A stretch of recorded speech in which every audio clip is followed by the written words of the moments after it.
Hello folks, are you trying to get max stars on difficulty 4 but you do not have Acheron? Well, I'm here to help you out with some options other than Acheron that can beat part 1. And I will also show some teams for part 2, but that one's a lot more manageable. I was able to beat it with a barely built Ranmei and a mediocre built Firefly since she just came out. So I'll show some options for that later, but first, part 1. Let me go over the general tips on the fight itself without character specifics first. In this fight, we have Cocolia and Gepard, and Cocolia will keep summoning Ice Spears in phase 1. And when the Ice Spears are out, Cocolia's weakness will be transferred to the ice. So in order for us to give weakness back to Cocolia and eventually break her, since this mode is all about breaking toughness, we need to destroy the icicles. But to annoy us more, we have Gepard, who will eventually put up the big shields that he always does, and that makes it very annoying to break toughness. So the general strat is to bring some kind of AoE or blast in order to keep hitting the icicles and break those down, while still hitting Gepard. The icicles are pretty weak, so you don't have to concentrate on those if you have a strong enough blast.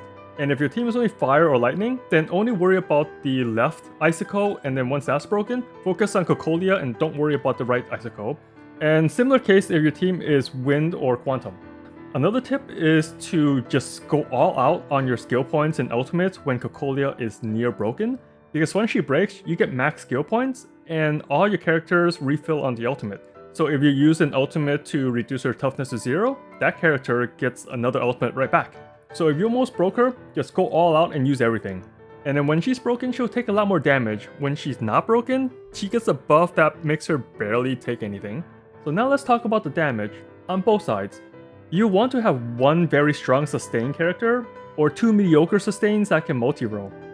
Your strong solo sustains are Aventurin or Fujuan, or even Popo and Locha since their healings are super strong. And to do the damage and weakness break, your obvious team is an Acheron team, but this is to show other team options. Another strong team is Mono Quantum with Silverwolf. Remember how I said Cocolia removes her weakness and puts it on the icicle? Well, if you have Silverwolf and you use her skill on Cocolia, you actually put on a new weakness without worrying about the icicles. So with a Mono Quantum team, you can implant a quantum weakness with Silverwolf, and then just focus Cocolia with Sela and not worry about any of the icicles. And for these two teams, you want to grab the ultimate damage buff, since that will help them out a lot more.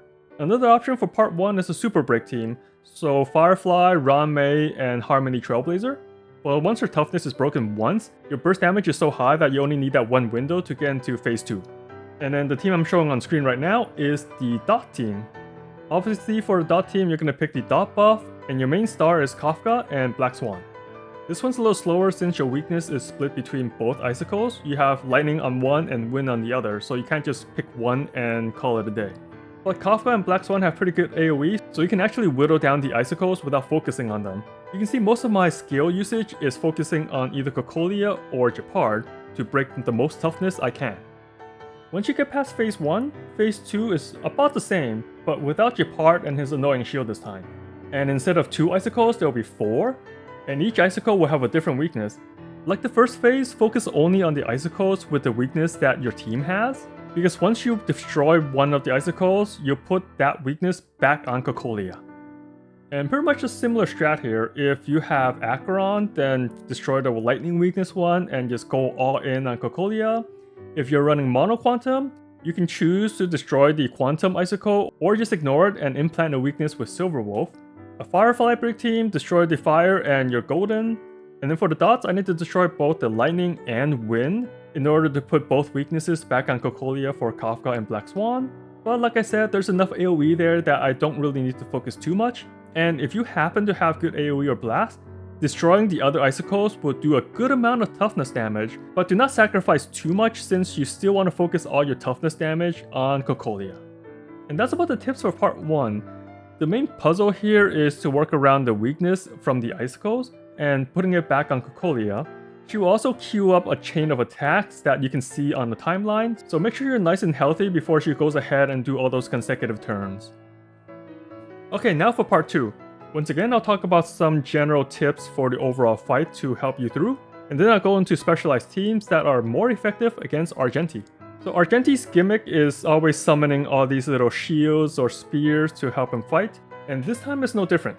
In phase 1, when he has 4 summons, he will not have a weakness, so you need to destroy at least one of the summon spheres in order to put a weakness back on Argenti, but the good news is, destroying any of them will put all the weakness back. So you only need to focus on one spear at a time. There's no reason to target all of them down before focusing Argenti because he resummons spears every single turn, which is the annoying part. But the spheres are pretty weak, so you should be able to destroy them fairly quickly, and then once Argenti has a weakness up, focus everything on Argenti and ignore the spears. Like the fight in part 1, your goal is to break the boss, and once they're broken, they take a lot more damage, and you try to deplete their health bar in one broken cycle. And for phase 2, it's similar, but instead of spears, he summons shields, and there's 2 types. One is the 4 Vanguard shields that are up front. When these are around, you need to destroy all 4 before you can target Argenti again. So you do your best to break these shields in order to do more damage to them. And the other shield type is the one that taunts you. The normal way is to just eat the taunt and destroy the shields quickly with your DPS in order for them to retarget Argenti. And while the taunt shields are up, Argenti actually has all of his weaknesses even when there are 4 shields alive. So the best way to counter this is to cleanse your taunt. And a very good way to do that is with Lynx's ult or anyone else that can do AoE cleanse. You can see right now I cannot switch targets because I'm taunted, but I can just use Lynx's ult to cleanse the whole team, and I'm good to just focus Argenti and ignore the shields. Ho-Ho is another good choice here since her passive dispels, so when it's your character's turn, they automatically cleanse the taunt. So those are the 3 main tips on handling Argenti and his ads. So now let's go to the teams. My favorite team against this fight is the new follow-up attack team. You can go super premium with Acheron, Robin, Topaz, and Dr. Ratio. With that team, I can just put it on auto battle and it will get a really good score. Another strong team are your new super break team options. And because of Argenti's weakness, you can go with Boot Heal carry, Himiko carry, or Firefly carry. For me, I'm picking Firefly since I love Mecha, I love Evangelion, and she is just super high up there in terms of my favorite characters in Honkai Star Rail. But don't worry, Silverwolf, you're still number 1. Anyway, all the Super Break team variants are gonna work very similar. In phase 1, focus your DPS on a single spear in order to open Argenti's weakness, then focus everything on Argenti.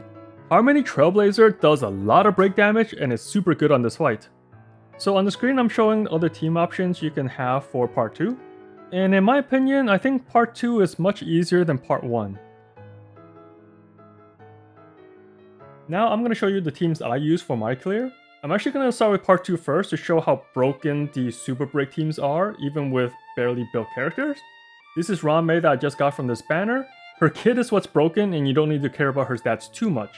Right now her HP is pretty low. I just met the speed requirements and had a good amount of break and went with it. Her light cone is only level 40 and her traces are still very lacking. I'm using 4-piece Watchmaker since that's the best one for her, and she's at Eidolon 0. All my 5-star limited characters are going to be Eidolon 0. I refuse to pull for more than 1 copy of them.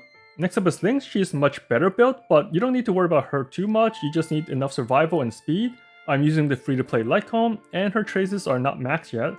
And Relics, I'm just using some 2-piece speed, 2-piece HP to just help out.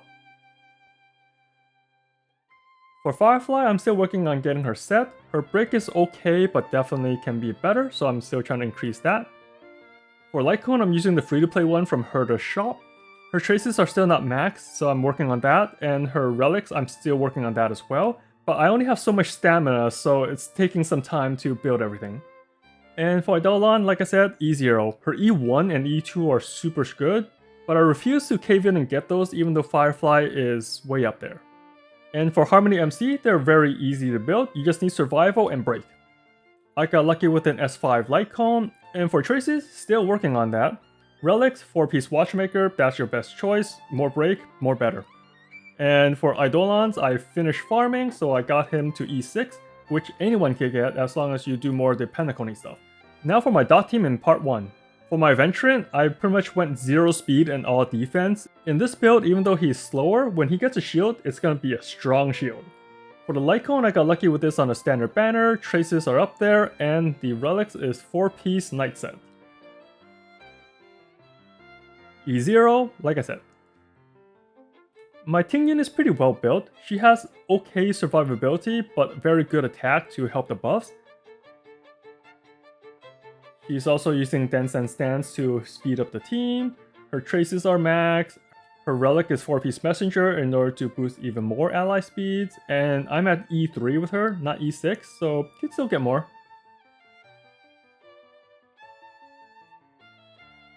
Kafka's my main carry here, so very high attack. I did get her light cone and her traces are max. Relics is 4-piece prisoner since that's the best one for her. Once you meet the speed requirement, just focus attack and attack and attack. Similar stat priority to Black Swan, but Black Swan also needs almost 120% effect hit rate. So to meet that, I'm using the event light cone we got from the beginning of the game. Her traces are max and same set as Kafka. Well, I hope you enjoyed this guide. It's a little more talkative this time, but this is the endgame content, the most difficult content in the game, so might as well spend some time on it. Anyway, thanks for watching and sticking around this whole time. Leave a comment and let me know how I can improve this type of guides. I'm trying out new stuff. And as always, have fun out there, Trailblazer.